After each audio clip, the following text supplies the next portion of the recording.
એવી આગાહીથી જે આપને ચોંકાવી દેશે, કારણ કે એક તરફ જ્યારે હવામાન વિભાગ દ્વારા એવી આગાહી કરવામાં આવી રહી છે કે આ વખતનો ઉનાળો પ્રચંડ રહેવાનો છે, ગરમી વધારે પડવાની છે, પરંતુ બીજી બાજુ ગુજરાતમાં બે એવા દિવસ છે કે જ્યારે માવઠાની આગાહી કરવામાં આવી છે। 5 દિવસ માટે ગરમીમાં વધારો થશે, તાપમાનમાં વધારો થશે, પરંતુ 10 અને 11 એપ્રિલે કમોસમી વરસાદ વરસશે અને આ વરસાદ મોટાભાગે ઉત્તર અને મધ્ય ગુજરાતના કેટલાક જિલ્લાઓમાં વરસવાની આગાહી કરવામાં આવી છે। આગામી 5 દિવસ ગરમીનો પ્રકોપ રહેશે અને પ્રી મોન્સૂન એક્ટિવિટીના ભાગરૂપે આ માવઠું પડશે તેવું કહેવામાં આવી રહ્યું છે। आने वाले दिनों के लिए जो फोरकास्ट दिया गया है गुजरात स्टेट के लिए वो डे 1 से डे 5 ड्राई वेदर रहेगा और डे 6 और डे 7 में आइसोलेटेड प्लेसेस में गुजरात रीजन में लाइट रेन होने का पूर्वानुमान दिया गया है। और डे 6 की बात करेंगे, जो जिले जहां पे लाइट रेन होने के पूर्वानुमान दिया गया है वो है दाहोद, छोटा उदयपुर, नर्मदा। और डे 7 में जहाँ पे लाइट रेन होने के चांसेस हैं आइसोलेटेड प्लेसेस में साउथ गुजरात रीजन के वो जिले हैं बनासकांठा, साबरकांठा, अरावली, महिसागर, दाहोद, छोटा उदयपुर और नर्मदा।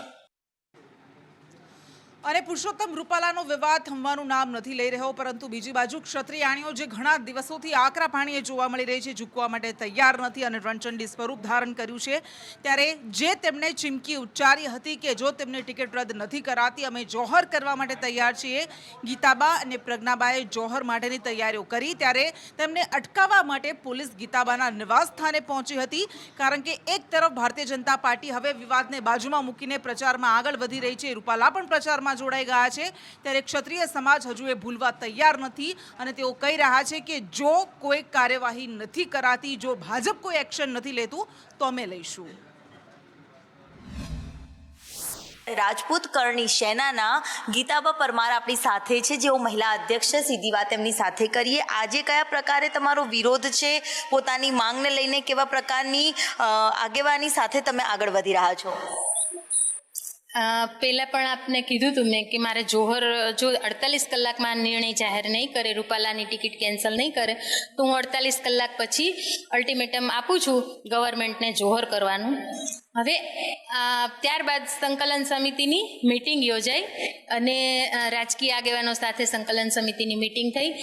એમાં વિશ્વાસ આપવામાં આવ્યો કે તમારે જોહર નહીં કરવું પડે, અમે કેસરિયા કરશું।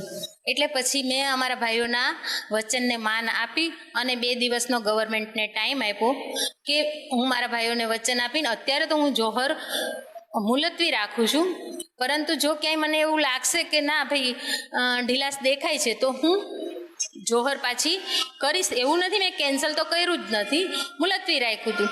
એટલે હવે કાલે મેં જાહેરાત કરી કે હું 2 દિવસ પછી જોહર કરીશ અને આજે મારા 2 દિવસ આવતીકાલે પૂરા થાય છે, એટલે આવતીકાલે 4 વાગે કમલમ ખાતે જોહર કરવા જઈશું। એના અંતિમ સ્ટેન્ડ જો રૂપાલાની ટિકિટ રદ કરવામાં આવે તો અમારે કંઈ જોહર કરવાની જરૂર આવતી જ નથી। કેમેરામેન પુખરાજ શર્મા સાથે દિવ્યા ચૌહાણ, સંદેશ ન્યૂઝ, અમદાવાદ।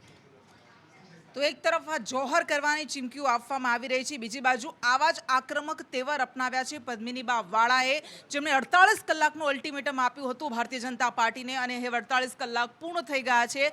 પદ્મિનીબા વાળાએ કહ્યું હતું કે 48 કલાકમાં ભારતીય જનતા પાર્ટી નિર્ણય લઈ લે અને રૂપાલાની ટિકિટ રદ કરવામાં આવે। સરકારને અલ્ટિમેટમ આપવામાં આવ્યું હતું, પરંતુ હવે ટિકિટ રદ નથી કરવામાં આવી, તેના કારણે રોષ ચરમસીમા પર છે અને હવે 48 કલાકનો સમય પૂર્ણ થઈ ગયો છે, ત્યારે આગળની રણનીતિ તેમની શું રહેશે, હવે તેઓ શું કરશે તેના પર સૌ કોઈની નજર છે।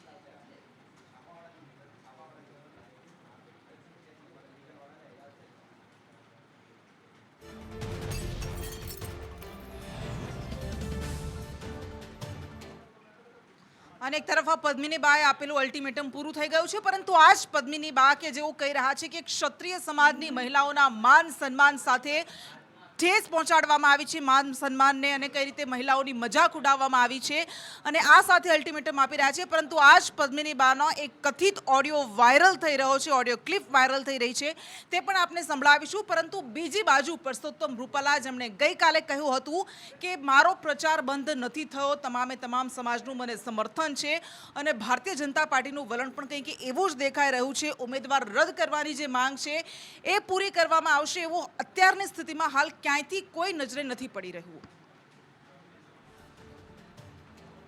વધુ વિગત સાથે સંવાદદાતા હિરેન રાવલ આપણી સાથે જોડાઈ ગયા છે. જી હિરેન, ભારતીય જનતા પાર્ટીનું અત્યારે શું વલણ દેખાઈ રહ્યું છે?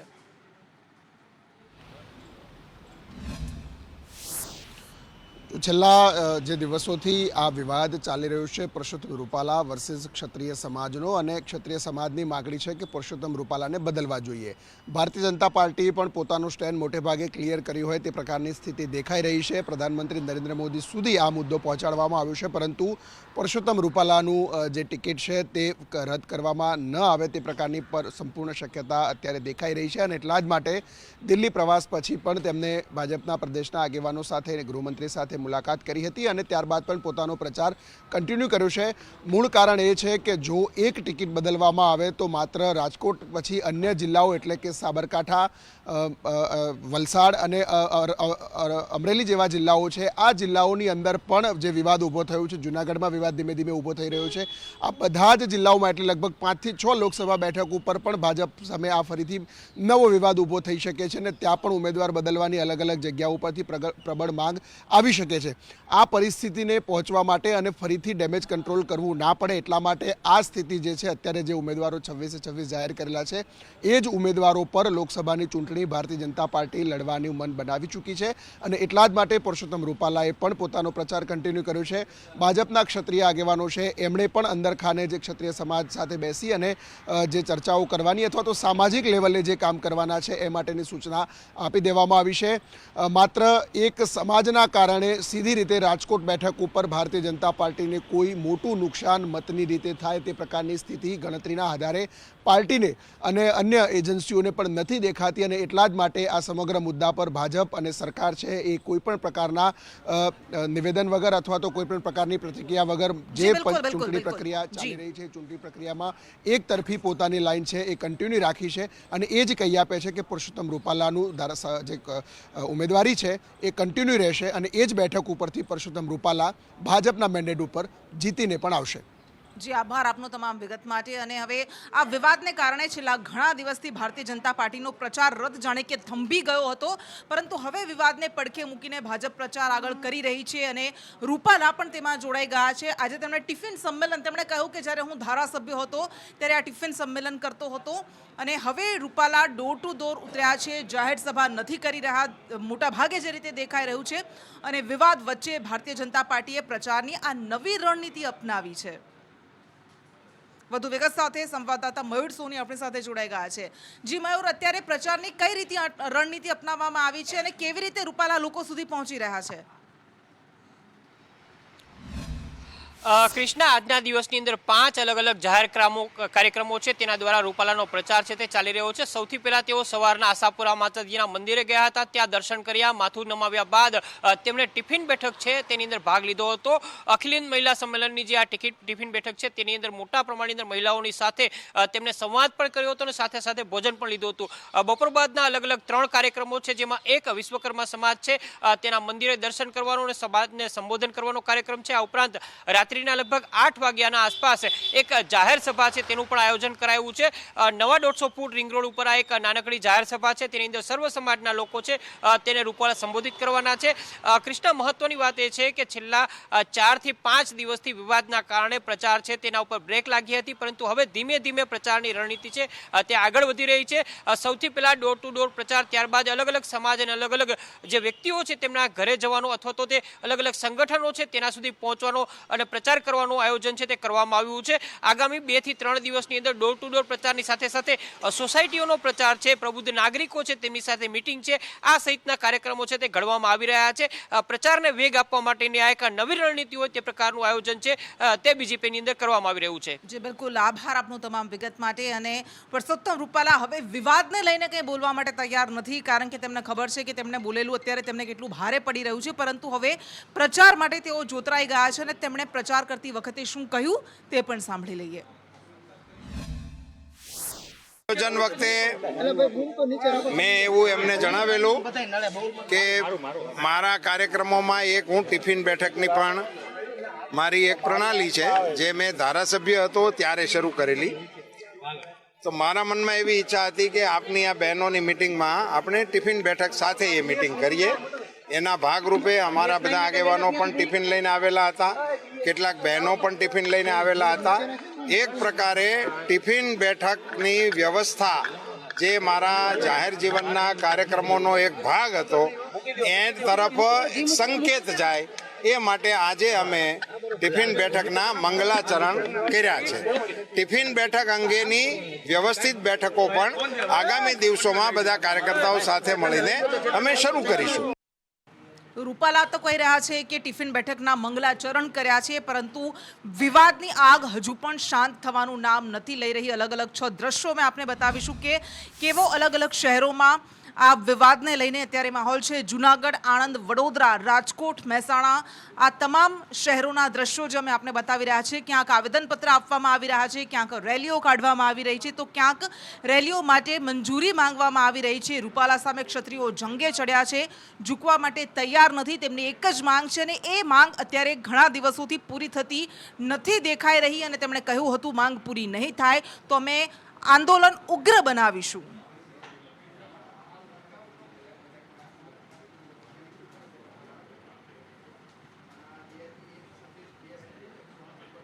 અને સરકાર સાથેની બેઠક નિષ્ફળ રહી તે બાદ ક્ષત્રિય સમાજના આગેવાનોએ કહ્યું હતું કે ગુજરાતમાં 75 લાખ ક્ષત્રિયો છે, પરંતુ ભારતમાં 22 કરોડ ક્ષત્રિયો છે, અને હવે તેઓ કહી રહ્યા છે કે અમારી આગળની રણનીતિ પ્રમાણે જ્યારે ભારતીય જનતા પાર્ટી અમારી માંગ નથી સ્વીકારી તો અમે આ આંદોલનને, અમારા આ વિરોધને રાષ્ટ્રીય સ્તર પર લઈ જઈશું। અને રાજવીઓને પણ ગુજરાતમાં આમંત્રણ આપવામાં આવી રહ્યું છે, કારણ કે રૂપાલા સામે ક્ષત્રિયો જે રીતે ઝૂકવા માટે તૈયાર નથી, ત્યારે આ ગુજરાતમાં જે વિવાદ થઈ રહ્યો છે તેને રાષ્ટ્રીય સ્તર સુધી પહોંચાડવા માટેની પણ રણનીતિ ઘડાઈ ગઈ છે। સુધી 75 વર્ષ થઈ ગયા, ક્ષત્રિય સમાજને શું આપ્યું છે? કાંઈ અમને મળ્યું નથી। જે અમારું જે યોગદાન છે એના કમ્પેરિઝનમાં આપ જો જુઓ તો અમને ક્ષત્રિય સમાજને એવું કંઈ વિશેષ મળ્યું નથી। રાજા રજવાડાઓ આખા હિન્દુસ્તાનમાં છે, અને મુસ્લિમ રાજાઓ પણ હતા, શીખ રાજાઓ પણ છે, જાટ રાજાઓ પણ છે, બ્રાહ્મણ રાજાઓ પણ છે, કાઠી સમાજના પણ રાજાઓ છે, બધાય રાજાઓ છે। એટલે આ બધાને વાત અમલ થાય છે। એટલે અમારી બધી ઉત્તર પ્રદેશથી લઈને બિહારથી લઈને દક્ષિણ ભારત સુધી બધે અમારે રાજા રજવાડાઓની સાથે સંપર્ક થાય છે, અને આ આખું મુવમેન્ટ અમે પેન ઇન્ડિયા ઉપાડવાના છીએ। અને રાહુલ ગાંધીએ ન્યાય યાત્રા કાઢી હતી। હવે લોકસભા ચૂંટણી પહેલા કોંગ્રેસે પોતાનું ઘોષણાપત્ર મેનિફેસ્ટો જાહેર કર્યો છે, અને એનું નામ પણ ન્યાયપત્ર આપવામાં આવ્યું છે। 5 ન્યાય અને 25 ગેરંટીઓ સાથે આ ઘોષણાપત્ર જાહેર કરવામાં આવ્યું છે। તેમાં મુખ્ય બાબતો શું છે જાણીશું અજય યાદવ પાસેથી। જી અજય। देखिए, निश्चित तौर पे कृष्णा, सभी पार्टियों की तरफ से 2024 के लोकसभा चुनाव को लेकर के तमाम सारी तैयारियां की जा रही है। उसी में घोषणा पत्र भी एक महत्वपूर्ण हिस्सा है। खुद भारतीय जनता पार्टी की घोषणा पत्र को लेकर के 2 बैठकें हो चुकी है, जबकि कांग्रेस पार्टी वो पहली पार्टी है जिसकी तरफ से पहली बार जो है अपने घोषणा पत्र का ऐलान किया गया है। उसको न्याय पत्र नाम दिया गया है। हालांकि राहुल गांधी जब भारत जोड़ो न्याय यात्रा कर रहे थे तब 5 न्याय का ऐलान किया गया था, 5 न्याय एजेंडे का। उसी के तहत 25 गारंटियों का आज ऐलान किया गया है। उसमें महत्वपूर्ण अगर बात करें तो न सिर्फ बेरोजगारी, युवाओं को ध्यान में रखे, महिलाओं को ध्यान में रखे, अर्थव्यवस्था को ध्यान में रखे तमाम सारे वादे किए गए हैं, जिसमें सबसे महत्वपूर्ण कुछ मुख्य बिंदुओं की अगर बात करें तो उसमें गरीब महिलाओं को 1 लाख रुपए देने का ऐलान किया गया है। 30 लाख सरकारी नौकरियों को देने का युवाओं को ऐलान किया गया है और साथ ही साथ ये भी कहा गया है कि जो युवा बेरोजगार हैं उनको 1 लाख रुपए की अप्रेंटिसशिप यानी पढ़ने के बाद कुछ रोजगार परक कार्यक्रम काम दिए जाएंगे। इसके अलावा अगर बात करें तो मनरेगा का जो रेट है, मजदूरी रेट है, उसको 400 रुपये करने की बात की गई है। इसी तरह से ओबीसी के लिए जो रिजर्वेशन की कैप है या ओबीसी एसटी एससी के लिए जो रिजर्वेशन की कैप जो है 50% उसको बढ़ाने की बात की गई है। साथ ही साथ जाति जनगणना की बात की गई है और ये भी कहा गया है कि पिछले 10 सालों में जो भी भ्रष्टाचार हुआ है और साथ ही साथ जो लोग ईडी सीबीआई की डर से पार्टी छोड़ के गए हुए हैं उनको किसी भी सूरत में अगर सरकार आती है तो बख्शा नहीं जाएगा, बल्कि उनके भ्रष्टाचार को फिर से खोला जाएगा और उसको उजागर किया जाएगा। तो एक तरह से कांग्रेस ने अपने मैनिफेस्टो के जरिए मतदाताओं को लुभाने की कोशिश की है, साथ ही साथ ये बताने की कोशिश की है कि अगर वो सरकार में आती है तो क्या कुछ कर सकती है। तो फिलहाल इसी को लेकर के कल कांग्रेस पार्टी के दिग्गज नेताओं की जयपुर में एक रैली है, वहीं दूसरी साइड में हैदराबाद में भी एक रैली है। ये सारी कुछ रैली जो है घोषणा पत्र को लेकर होने वाली है। जी अजय, धन्यवाद तमाम जानकारी के लिए।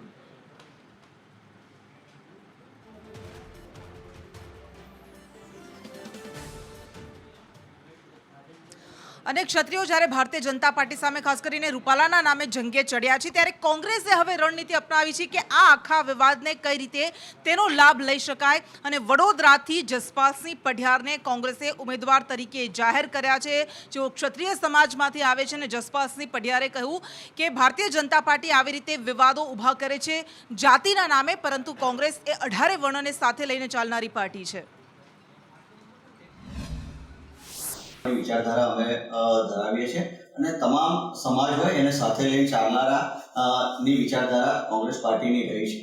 સામાન્ય માણસને પણ કે સામાન્ય પરિવારના માણસને પણ એનો હક અને અધિકાર મળી રહે એ દિશામાં સતત કોંગ્રેસ પાર્ટીની હોય કોઈ પણ સમાજ હોય એના વિશે કોઈ પણ આજે એટલા પીઢ નેતા તરીકે એમને જે વાત કરી છે કોઈ પણ સમાજ હોય એના વિશે ક્યારેય કોઈ પ્રકારની ખોટી ટીકા ટિપ્પણી કરવી એ કરી જ ના શકાય, એ તદ્દન ખોટી બાબત છે ને।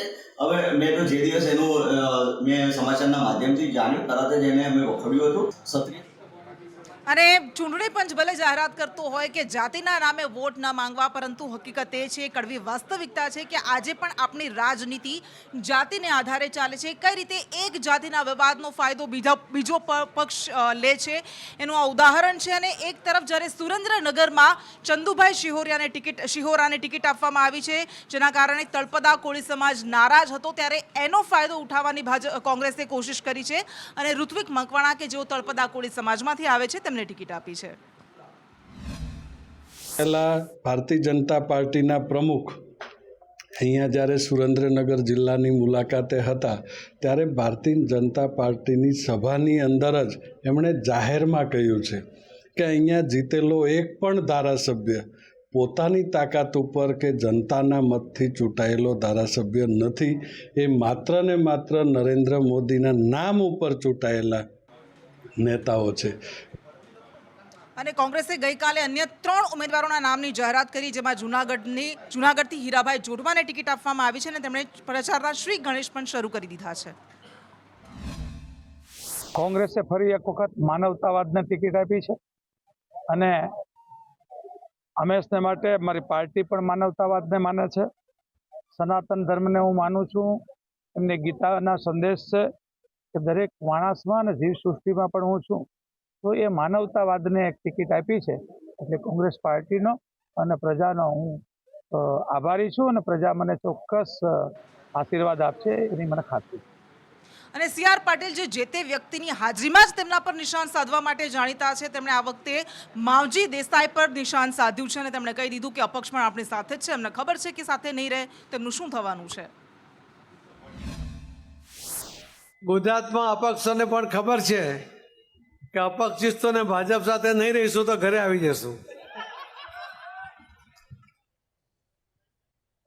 મગનમાં એની ઈચ્છા તો ત્યારે બી દેસાઈની ઈચ્છા તો ત્યારે બી હતી જ, માવજીભાઈની ઈચ્છા ત્યારે પણ હતી, પણ થોડું નસીબ જોર ના કર્યું। અને એક એવી બેઠક ગુજરાતની કે જ્યાંથી દરરોજ વાર પલટવાર સામે આવે છે। મનસુખ વસાવાએ ગઈકાલે કહ્યું હતું કે મારા પોસ્ટર્સ ફાડવાનું કામ કોંગ્રેસ કરે છે, એના કપડાં ફાટી જશે, આમ આદમી પાર્ટી કરે છે, પરંતુ આ વખતે તેમણે ચૈતર વસાવાને લઈને વધુ એક દાવો કર્યો છે। હું મજબૂત ઉમેદવાર માનતો જ નથી. 6 લોકસભા લડ્યો છે, કેટલાય તે વખતે પણ પાછલા વખતમાં કેટલા મજબૂત ઉમેદવારો આવે છે. કોંગ્રેસનો સોળે કળાએ સૂરજ તપતો હતો ત્યારે પણ હું મજબૂત ઉમેદવાર તે વખતે નહોતો માનતો.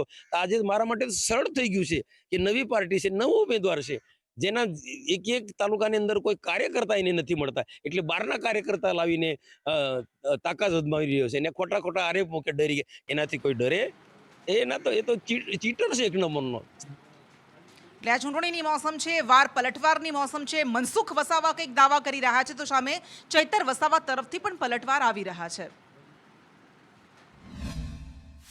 મનસુખ વસાવા એમ કહે છે કે તમારા નેતાઓ જે છે એમના વિસ્તારમાં એમના પોસ્ટરો ફાડી નાખે છે અને એમણે એવું પણ કહ્યું છે કે આવનારા દિવસોમાં જે લોકો પોસ્ટર ફાડે છે એમના હું કપડાં ફાડી નાખીશ. મનસુખભાઈના પોસ્ટરો અમારા આમ આદમી પાર્ટીના કોઈ કાર્યકરે કે કોઈ આગેવાને ફાડ્યા હોય, મનસુખભાઈ પર પુરાવા હોય તો મનસુખભાઈ કાયદેસરની કાર્યવાહી કરાવી શકે છે. મનસુખભાઈ આવી જ રીતે ખોટા આક્ષેપો, આરોપો અને ટીકા ટિપ્પણીઓ કાયમ કરતા હોય છે. મનસુખભાઈ જ્યારે પણ ભાષણ કરે છે એમનું ભાષણ ચૈતર વસાવાથી સ્ટાર્ટ થાય છે. કોઈ દિવસ ચૈતર વસાવાના નામ લીધા વગર એમનો પ્રચાર નથી થતો. ઝઘડિયામાં એમના મહેશ વસાવા અમારા જ્યાં પણ મિટિંગો થાય છે એ લોકોને ધમકાવે છે, ડરાવે છે. વાગરામાં એમના અરુણસિંહ રાણા 2 દિવસ પહેલા અમે મિટિંગમાં ગયા ત્યારે ગામોની જ્યાં મારી મિટિંગો હતી એ ફળિયાની લાઇટો એમણે કપાવી દીધી હતી. હમણાં 2 દિવસ પહેલા અમે હાંસોટમાં હતા, ત્યાં એમના ઈશ્વરભાઈ પટેલ, જ્યાં અમે આદિવાસી ફળિયા અને રાઠોડ ફળિયામાં મિટિંગ કરી, ત્યાંના આગેવાનોને તમને ઝૂંપડા નહીં આપીશું, તમે અમારી સરકાર છે, ફલાણું કરીશું, ઢીકણું કરીશું, ઘણા જણને નોકરીઓમાંથી પણ કાઢી મૂકે છે. ત્યારે ડરાવા ધમકાવાનું કામ આ લોકોનું છે, પણ અમે ડરવાના નથી. કેમેરા પર્સન વસંત ગોયલ સાથે વસીમ મલિક, સંદેશ ન્યૂઝ. અને વારંવાર નડે છે, આ વખતે તો એમને ઘરે બેસાડી જ દેવા છે. CR પાટીલે જ્ઞાનીબેન ઠાકોરનું નામ લીધા વગર કાર્યકર્તાઓને ડીસામાં શું કહ્યું હતું, સૌથી પહેલા તે સાંભળી લઈએ. મને વિશ્વાસ છે મિત્રો, તમે ભલે 4 સીટ હારી ગયા હતા, એમાંથી આપણી સાથે તો માવજીભાઈ તો આવી ગયા છે, બાકીના 3 છે એમાં 1 તો ઉમેદવાર છે અને બાકીની જે 2 સીટો થોડા મત માટે હાર્યા છે. તમે તાકાત લગાવો આ વખતે. આ વારે જે આપણને નડે છે ને એને આ વખતે એની ડિપોઝિટ પૂરી કરી દો. આ વખતે કોઈ ચૂક ન થાય. તમને લાગેલા કલંકને ધોવા માટેની આ તક છે. આપણા ઉમેદવાર પણ બેન છે, પેલા એક કેવા છે અને આ બેન કેવા છે, એકદમ સોબર બેન છે. તો બનાસકાંઠા બેઠકની આ રાજનીતિ ગરમાય છે. જ્ઞાનીબેન પૂરજોશથી પ્રચાર કરી રહ્યા છે, ત્યારે ઠાકોર સમાજની જ એક યુવતી, જાનવી નામની યુવતીએ જ્ઞાનીબેનને લઈને કેટલાક શબ્દો કહ્યા છે, કેટલાક આક્ષેપો કર્યા છે. શું કહ્યું છે જાનવીએ, સૌથી પહેલા તે સાંભળી લઈએ. તમે વાવ તાલુકાની અંદર, ભાભર તાલુકાની અંદર અને સુઈગામ તાલુકાની અંદર કરેલા વિકાસના કામો જિલ્લાના લોકોને સમજાવો, જેનાથી જિલ્લાના લોકોને વિશ્વાસ આવે કે તમે જ્યારે સાંસદ પદે આવશો તો બનાસકાંઠા જિલ્લાની અંદર કેટલા વિકાસના કામ કરશો. જ્ઞાનીબેન, આમ તો તમે શંકર ચૌધરી અને બનાસ ડેરીનો વિરોધ કરો છો, તો પછી તમે શંકર ચૌધરીની ઓફિસે જઈ અને તેમની સાથે બેસીને ચા પીતા હતા. તમે શંકર ચૌધરીની ગાડીમાં બેસી અને તેમની સાથે ફરતા હતા. એ મારી પાસે પ્રૂફ છે. અને બનાસકાંઠાથી લડી રહેલા જ્ઞાનીબેન જે મામેરામાં મત માંગી રહ્યા હતા અને તેમણે એ સમયે એમ પણ કહ્યું હતું કે ડિપોઝિટ માટે પણ મારે તમારી પાસેથી પૈસા લેવાના છે, તમે મને દાન આપજો. અને હવે પ્રચાર સમયે મહિલાઓએ બનાસકાંઠામાં જ્ઞાનીબેનને ડિપોઝિટ આપી છે, તેમને ભેટીને મહિલાઓએ જ્ઞાનીબેનને ડિપોઝિટ માટે નાણાં આપ્યા છે.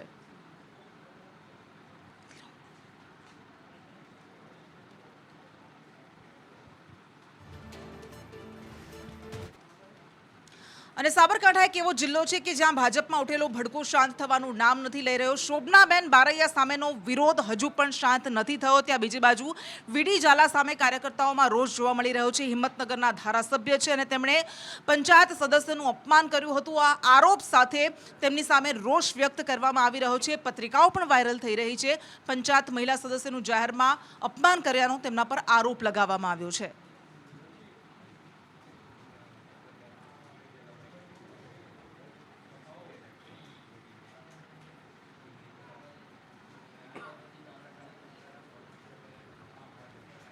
અને યુનિવર્સિટીમાં આવતા છબડા તો વારંવાર આપણી સામે આવે જ છે, પરંતુ કઈ રીતે યુનિવર્સિટીના લેટર પેડનો દુરુપયોગ એક શખ્સે કરી દીધો છે તે જાણીશું કૃણાલ શર્મા પાસેથી.